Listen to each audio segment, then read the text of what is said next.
Hola amigos, un gusto de estar con ustedes nuevamente en este apasionante curso sobre el libro del Apocalipsis que ya hemos empezado hace un tiempo y ojalá que ustedes y yo en esta ocasión sigamos disfrutando de este apasionante estudio al descubrir los misterios y el significado de los símbolos que hay en cantidad en este libro del Apocalipsis, el último de la Biblia. Y si alguno de ustedes está por primera vez encontrando en esta website este curso, les recomiendo, como siempre lo hago, que se dirijan a la primera lección y comiencen a hacer el estudio desde la lección número 1, a fin de que puedan comprender mucho mejor lo que estamos estudiando. Y si tienen inquietudes o algo no quedó claro en la lección anterior o en alguna otra, más anterior todavía, tienen el blog para que ustedes en ese espacio con la cual cuenta nuestra website, ustedes hagan esas preguntas, sus opiniones, incluso pedidos de oración, con mucho gusto las tendremos en cuenta en nuestras oraciones personales. Así que vamos a introducirnos hoy en una nueva lección que es continuación de la anterior cuando hablamos acerca del sellamiento, tema basado en el capítulo 7 de Apocalipsis. Pero vamos a orar para que sea Dios, a través del Espíritu Santo, quien nos siga dando la luz que necesitamos para entender este maravilloso libro, la Santa Biblia, y especialmente el libro de Apocalipsis, que para muchos pareciera tan misterioso, tan difícil de entender. Sin embargo, Dios nos ha dado las llaves a través de la Santa Biblia para poder entenderlo, y por eso no tengamos temor, lo vamos a comprender poco a poco. Vamos a hacer una oración. Querido Dios, te damos gracias porque nuevamente junto a mis amigos estamos aquí para estudiar una lección más de este apasionante libro de tu palabra que es el Apocalipsis. Danos entendimiento para que no saquemos conclusiones personales ni interpretaciones personales, sino que sea tu palabra la que solita nos lleve a la comprensión de todas las verdades que encontramos en el Apocalipsis. Bendice a mis amigos, bendícelos en todo lo que ellos emprenden. Dales paz y dales tu bendición. En el nombre de Jesús. Amén. Bueno, ahora sí estamos mejor preparados para introducirnos a un nuevo estudio, que si bien es continuación del anterior, habremos de descubrir cosas nuevas. Porque así es la palabra de Dios, amigos. Es como un cofre lleno de cosas maravillosas adentro, lleno de oro, lleno de plata, de piedras preciosas. Es decir, lleno de enseñanzas valiosas como el oro, valioso como las piedras preciosas. Mucho más todavía, porque esas cosas maravillosas que hay aquí nos ayudan a tener felicidad, paz, esperanza, nos ayudan a vivir mucho mejor. ¿No les parece? Vamos entonces a repasar un poquito lo que estudiamos la lección anterior cuando nos concentramos en el paréntesis que se produce entre el sexto sello y el séptimo. Dijimos que estamos viviendo en la última parte del sexto sello, es decir, en el tiempo del fin, y que pronto se va a abrir el séptimo sello, que es la segunda venida de Cristo, de acuerdo a Apocalipsis capítulo 8. Cuando se produce silencio en el cielo como por media hora, una media hora profética que equivale a 7 días, en los cuales Jesús habrá de regresar desde la patria celestial, donde Él está intercediendo actualmente por nosotros, regresará a esta tierra a buscar a su pueblo. Y como dijimos, el capítulo 7 es un paréntesis donde se habla de que Dios tiene que sellar a sus siervos, a sus hijos, para que cuando Jesús venga los reconozca como tales y se los lleve al cielo. Y cuando estudiamos el sello, que San Juan no me lo descifra en el Apocalipsis, no me dice que es el sello de Dios, pero sí en otra parte de la Biblia, como en Isaías capítulo 8, versículos 16 y 20, descubrimos que el sello de Dios tiene que ver con la ley de Dios, con los 10 mandamientos. Y descubrimos también, al estudiar los 10 mandamientos registrados en Éxodo capítulo 20, cuál es el mandamiento que tiene el sello de Dios. Leímos uno por uno y nos detuvimos especialmente en el cuarto, porque el cuarto mandamiento es donde Dios pone su firma en el corazón mismo de la ley. Y dijimos que un sello, para que sea auténtico, sea verdadero, tiene que tener 3 cosas.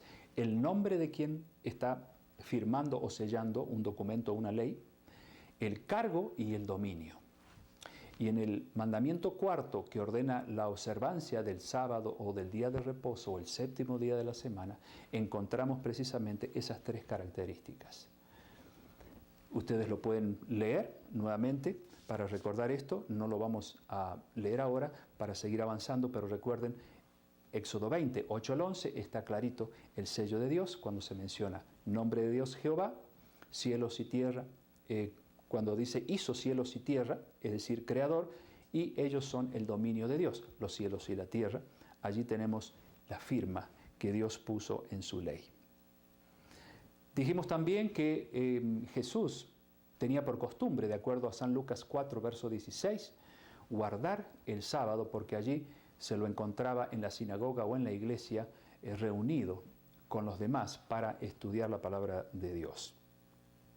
Dijimos también que la Virgen María, junto a otras piadosas mujeres, después de la muerte de Jesús, ellas guardaron el sábado conforme al mandamiento, dice Lucas capítulo 23, hacia el final. Compraron los ungüentos aromáticos y perfumes para ungir el cuerpo de Jesús, pero no fueron el sábado a la tumba a hacer ese trabajo, sino el domingo, porque, dice la Biblia, descansaron conforme al mandamiento, es decir, el sábado. Y Jesús había muerto, por lo tanto su muerte no significó un cambio de los 10 mandamientos en absoluto. También leímos San Mateo capítulo 5, versículos 17 y 18, donde Jesús dice claramente que hasta que pasen el cielo y la tierra, ni una jota, ni una tilde, ni un punto, ni una coma, va a ser movido de la ley hasta que todo se haya cumplido. Él no vino a abrogar la ley, dice el versículo 17, sino que vino a cumplirla y nada va a ser movido de la ley. La ley es eterna y por lo tanto nadie debe cambiarla. Leímos también otros versículos, pero hoy vamos a agregar algunos más, como el libro de Hechos de los Apóstoles, para ver cuál era la costumbre que tenía San Pablo cada fin de semana. Hechos de los Apóstoles, capítulo 17, versículo 2, dice así: y Pablo, como acostumbraba, fue a ellos y por 3 días de reposo, o sábado, discutió con ellos. Capítulo 18, versículo 4 dice: y discutía en la sinagoga todos los días de reposo, o sea, discutía, predicaba en la iglesia todos los días de reposo, todos los sábados, y persuadía a judíos y a griegos. O sea, no solo le predicaba a los judíos, sino también a los griegos, que también eran convertidos en la predicación del Evangelio y guardaban el sábado junto a los judíos. En Isaías, capítulo 66, por ejemplo, se nos dice allí en el versículo 22 y 23, ¿qué día se va a guardar en el reino de los cielos? En otras palabras, estamos viendo aquí una profecía que está señalando un tiempo muy posterior. Y dice el versículo 22, porque como los cielos nuevos y la nueva tierra que yo hago permanecerán delante de mí, dice Jehová, así permanecerá vuestra descendencia y vuestro nombre. Y de mes en mes, y de día de reposo en día de reposo, vendrán todos a adorar delante de mí, dijo Jehová. En otras palabras, amigos, cuando Dios haga nuevos cielos y tierra nueva, es decir, cuando el reino de Dios se establezca en esta tierra, el día que se utilizará para ir a adorar a Dios, para ir a tener un encuentro con Él, será el sábado. Si hubiera habido un cambio en la ley, entonces Isaías tendría que haber dicho, de domingo a domingo iremos a adorar a Dios. Pero no, el cambio no está efectuado en la palabra de Dios. El cambio se hizo fuera de la palabra de Dios y es lo que me gustaría estudiar por algunos minutos con ustedes hoy. Sin embargo, antes de ir a descubrir una profecía que nos habla acerca de un poder que atentaría contra la ley de Dios y la cambiaría, quiero que ustedes busquen 8 versículos donde, en el Nuevo Testamento, donde se registra el primer día de la semana o domingo, para que ustedes analicen en esos 8 únicos pasajes que se encuentran en el Nuevo Testamento y descubran si ese pasaje está diciendo que debemos guardar el domingo o no. San Mateo 28:1, Marcos 16:1 y 2, Marcos 16:9, Lucas 24:1, San Juan 21, San Juan 20, 19 y 26, Hechos 27 y Primera de Corintios 16, versículo 2. Allí van a encontrar el término primer día de la semana. Les adelanto que ninguno de esos 8 versículos dice que hay que guardarlo, pero ustedes tienen que investigar por ustedes mismos y descubrir que lo que estamos enseñando tiene una base aquí en la palabra de Dios. En Apocalipsis capítulo 14, versículo 12, allí se dice algo interesante que debemos tener en cuenta no solo en este estudio, sino en los posteriores, donde más de una vez volveremos a ese texto. Apocalipsis 14, 12 dice: aquí está la paciencia de los santos. Y al decir santos, quiero decir cristianos, porque antiguamente santos era sinónimo de cristianos. Aquí está la paciencia de los santos, los que guardan los mandamientos de Dios y tienen la fe de Jesús. Y no es la primera vez que San Juan en el Apocalipsis dice que una característica de los hijos de Dios, de los que siguen verdaderamente a Dios, es guardar los mandamientos. En el capítulo 12, verso 17 de Apocalipsis, dice contra quienes el dragón, o sea, el diablo, está especialmente enojado. Y dice allí: entonces el dragón se llenó de ira contra la mujer. Mujer quiere decir iglesia en el Apocalipsis, ya vamos a estudiar esto más adelante. Y se fue a hacer guerra contra el resto de la descendencia de ella, los que guardan los mandamientos de Dios y tienen el testimonio de Jesús. Es interesante cómo San Juan vuelve a repetir esta característica. El diablo se enoja contra aquellos que restauran los 10 mandamientos en su corazón. Los 10, no 9 ni 8 ni menos de eso, sino los 10. Incluyendo el que dice hay que guardar el día santo de Dios, el día de reposo o sábado. Vamos a Apocalipsis capítulo 1, versículo 10, donde San Juan dice lo siguiente. Apocalipsis 1, 10. Ahí al comienzo de este apasionante libro, San Juan dice en qué día estaba él escribiendo estas maravillosas revelaciones. Dice así: yo estaba en el Espíritu en el día del Señor y oí detrás de mí una gran voz como de trompeta. ¿En qué día estaba San Juan escribiendo el Apocalipsis? En el día del Señor. Y muchos dicen: oh, era el domingo. Bueno, en realidad vamos a ver en la Biblia cuál es el día del Señor para no equivocarnos. San Marcos, si ustedes me acompañan, nos dice allí cuál es el día del Señor. Marcos 2, versículo 28. Dice: por tanto, el Hijo del Hombre es Señor aún del día de reposo. ¿Cuál es el día de reposo? La Biblia tiene la respuesta: el sábado y no el domingo. De paso, amigos, ustedes saben que cuando San Juan escribía el Apocalipsis, no se conocía el domingo como día de guardar. En lecciones anteriores yo les dije que la primera ley dominical que se conoce fue la que fue implantada por el emperador Constantino el 7 de marzo del 321. Ahí ya se empieza a conocer el domingo como día de guardar, porque fue el emperador Constantino, pagano, el que implantó ese día, porque él era mitraíta, él adoraba al dios Sol, y cada primer día de la semana, al salir el sol, él se inclinaba ante el sol y lo adoraba. Teniendo eso en mente, él, al ser elegido como emperador de Roma, hizo el cambio del sábado por el domingo a fin de que los cristianos, inclusive ellos, pudieran separar este día para Dios y no así el sábado. Pero en el tiempo que San Juan escribía esto, que yo estaba en el Espíritu en el día del Señor, nada se conocía acerca del domingo como día de guardar, pero sí el sábado. Por otro lado, San Juan no estaría simpatizando con un día que los paganos usaban para adorar al dios Sol. San Juan era cristiano y por lo tanto iba a seguir la ley de Dios y no la ley de los paganos. Vamos a leer algunos versículos más, si ustedes me acompañan. Podríamos leer allí en el Antiguo Testamento nuevamente algún texto más, como el que leímos en la lección anterior, Éxodo 31, 16 y 17, a manera de recordativo. Éxodo 31, versos 16 y 17, allí Dios le dijo a su pueblo que este mandamiento, el cuarto de la ley de Dios, la observancia del sábado, sería dado por pacto perpetuo. 31, 16 y 17, guardarán pues el día de reposo los hijos de Israel, celebrándolo por sus generaciones por pacto perpetuo, señales para siempre entre mí y los hijos de Israel. Por lo tanto, Dios no tenía en mente para nada cambiar este día por otro, porque es un pacto perpetuo, eterno, tan eterno que, como hemos descubierto en Isaías, se va a guardar en el cielo nuevo y la tierra nueva. Isaías capítulo 56, tenemos allí otra profecía muy interesante.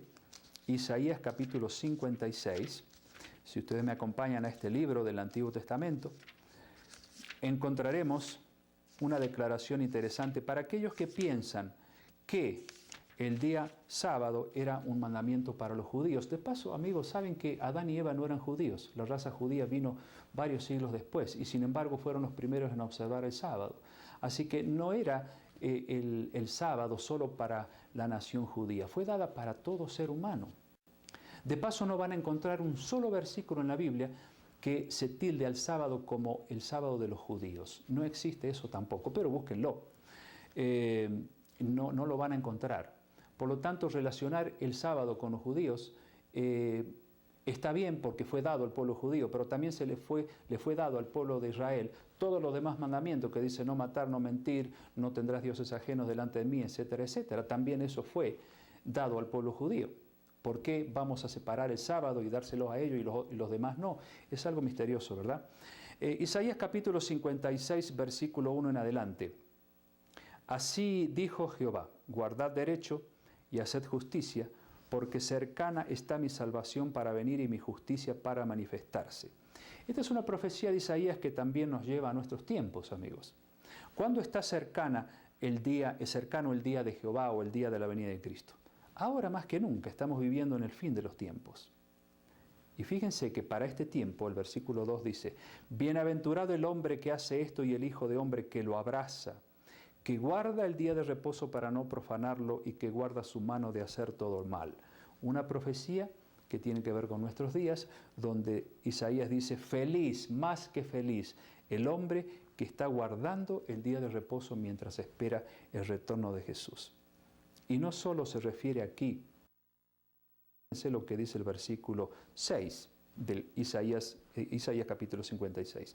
Y a los hijos de los extranjeros que sigan a Jehová para servirle y que amen el nombre de Jehová para ser sus siervos, a todos los que guarden el día de reposo para no profanarlo y abracen mi pacto, yo los llevaré a mi santo monte y los recrearé en mi casa de oración. En otras palabras, aquí se menciona a los extranjeros. De acuerdo a la Biblia, sabemos que ustedes y yo, si hemos aceptado a Jesús como Salvador, somos ahora israelitas espirituales, somos judíos espirituales, así lo dice San Pablo en el libro de Romanos. Por lo tanto, para mí también es la ley de Dios, para mí también es el sábado y para ustedes también. Y aquí menciona a los extranjeros que guarden el sábado. Es decir, los extranjeros son aquellos que todavía no han conocido la palabra de Dios, pero que un día conocerán, abrazarán la ley de Dios. Dios la escribirá, como dice en el libro de Hebreos, en el corazón, ese nuevo pacto donde Dios escribe su santa ley en el corazón y por lo tanto observarán también no solo los demás mandamientos, sino también el cuarto. Ahora, ustedes se preguntarán a esta altura del estudio, ¿por qué el mundo cristiano en general está siguiendo la tradición de observar un día que Dios no ha dejado en su palabra como día de guardar, un día santificado, bendecido, apartado para uso sagrado, como sí ha ocurrido con el sábado, que contiene esa característica de ser un día especial, bendecido? Bueno, Dios tiene una respuesta a través del profeta Daniel en el capítulo 7 de su libro, allá en el Antiguo Testamento. Recuerden que el profeta Daniel es complemento de las profecías de San Juan en el Apocalipsis. Capítulo 7 de Daniel, como a Dios no se le escapa nada, Él ha dejado en forma detallada, explicado bien claramente, algo que iba a acontecer. y que tenía que ver precisamente con su pueblo y con la santa ley de Dios que enseña a su pueblo. Daniel 7, versículo 25, habla de un poder terrenal, del cual vamos a hablar bastante más adelante, y dice Daniel, hablará palabras contra el Altísimo, a los santos del Altísimo quebrantará, o sea, perseguirá a los hijos de Dios, y en tercer lugar, pensará en cambiar los tiempos y la ley. O sea, Dios, 700 años antes que San Juan escribiera el Apocalipsis, ya estaba anticipando que habría un poder terrenal que haría tres cosas: hablaría contra Dios, perseguiría a los hijos de Dios y cambiaría la ley de Dios. ¿Se cumplió? Claro que sí. Todo se ha cumplido, incluyendo el cambio de la ley de Dios. Si ustedes comparan los 10 mandamientos que le enseñaron de niños cuando hicieron el catecismo y abren Éxodo 20 para leer los 10 mandamientos que Dios escribió con su dedo en tablas de piedra, verán que hay una diferencia bastante interesante. Los primeros 4 mandamientos de Dios, dedicados a demostrar nuestro amor y lealtad a Dios, están cambiados. No así los del prójimo, pero sí los que tienen que ver con Dios. No está el mandamiento que prohíbe la adoración de imágenes en el catecismo, tampoco está el mandamiento que dice que debemos guardar el sábado, más bien dice santificar las fiestas o santificar el domingo. Pero pregunto, ¿Dios le dio permiso a algún grupo religioso a tomarse la atribución de cambiar su santa ley? Ya hemos visto Mateo 5, 17 y 18, donde Jesús dijo, hasta que pasen el cielo y la tierra, ni una jota ni una tilde pasará de la ley hasta que todo se haya cumplido. Por lo tanto, la ley es eterna y Apocalipsis al final tiene una advertencia bastante dura. Si ustedes lo leen, los últimos versículos del capítulo 22 de Apocalipsis dice que si alguno quita o agrega de las palabras de esta profecía, su nombre será quitado del libro de la vida y no tendrá acceso al reino de los cielos. Por lo tanto, no tenemos que distorsionar las Escrituras ni aceptar que nos enseñen las Escrituras en forma distorsionada, porque ella es testigo de la verdad.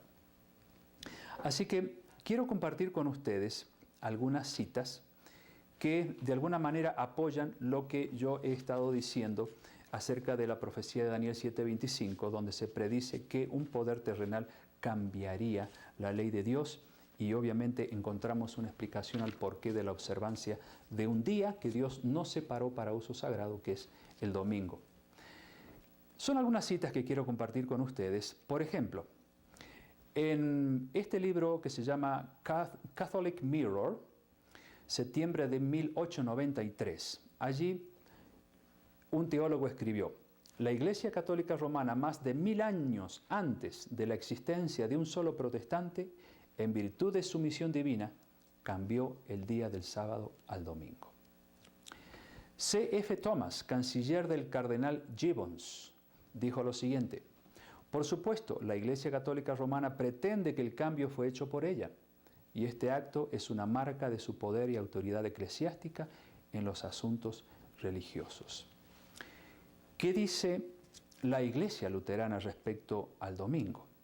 Esto lo dice el reverendo H. Billenberg, y él se expresa así: no existe un mandamiento en la Biblia que ordene guardar el domingo como día de descanso. ¿Por qué se guarda el domingo? El séptimo día no es el primero. Si dices, lo provisto para el sábado es transferido al domingo, entonces te desafío a mostrarme un solo pasaje, una sola palabra que lo pruebe. ¿Qué dice el autor del manual bautista, el doctor E.T. Hiscox?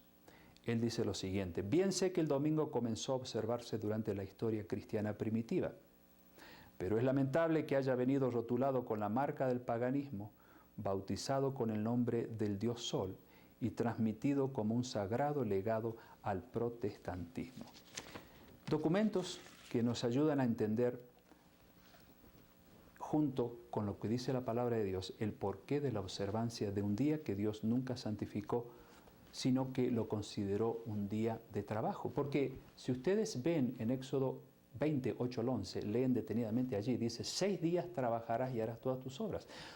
Los 6 días restantes comienzan el domingo, primer día de la semana, y van hasta el séptimo. Y alguno podrá decir: ¿y cómo sé yo que el séptimo es el día de reposo?